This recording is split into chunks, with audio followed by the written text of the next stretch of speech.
In questo servizio al popolo di Dio, San Giovanni Paolo II è stato il Papa della famiglia. Così lui stesso una volta disse che avrebbe voluto essere ricordato come il Papa della famiglia. Mi piace sottolinearlo mentre stiamo vivendo un cammino sinodale sulla famiglia e con le famiglie, un cammino che sicuramente dal cielo lui accompagna e sostiene. Toute sa vie, Karol Wojtyła attache une grande importance à la famille. Il est encore jeune lorsqu'il perd son père et sa mère, et pourtant, il perçoit l'amour entre un homme et une femme comme le lieu privilégié de l'amour de Dieu. Un amour si grand que le Seigneur bâtit son Église à sa ressemblance. Comme une mère, l'Église donne naissance à ses fils et ses filles par la foi, l'espérance et la charité. Dans l'enseignement de Saint Jean-Paul II, la foi est comme une lumière qui éclaire les hommes. Elle leur permet de voir l'amour de Dieu sur toutes les réalités de l'existence. Par la foi, les hommes et les femmes perçoivent l'appel à se donner l'un l'autre sans condition et d'y trouver une joie profonde et durable.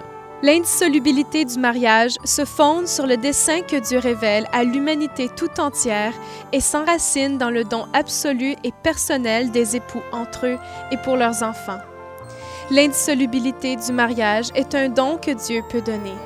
Elle est comme l'amour absolument fidèle que Dieu a pour l'homme et que Jésus manifeste à l'égard de son Église. La société aujourd'hui souffre d'un manque d'espérance. Cela se manifeste par le soupçon des citoyens envers leurs gouvernants, soupçon des époux entre eux, soupçon des enfants envers leurs parents, soupçon envers Dieu.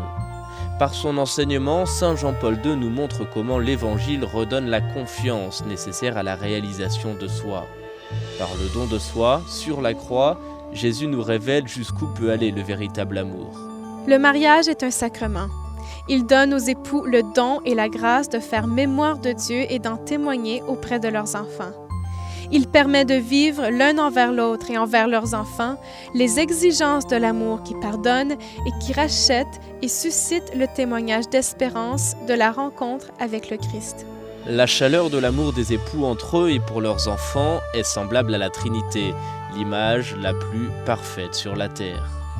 Plus que par des concepts et des discours, c'est par l'amour que les familles peuvent manifester au monde la grandeur de la dignité humaine et la vie éternelle à laquelle nous sommes tous appelés.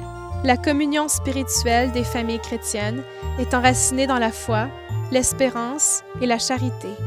Elle donne l'énergie intérieure où jaillissent justice, réconciliation, fraternité et paix entre les hommes. En tant que petite Église, la famille chrétienne doit être à l'image de la grande Église. Elle doit être un signe d'unité pour le monde. Elle doit témoigner du royaume et de la paix du Christ par lequel le monde entier est en marche. Saint Jean-Paul II, pape de la famille, priez pour nous.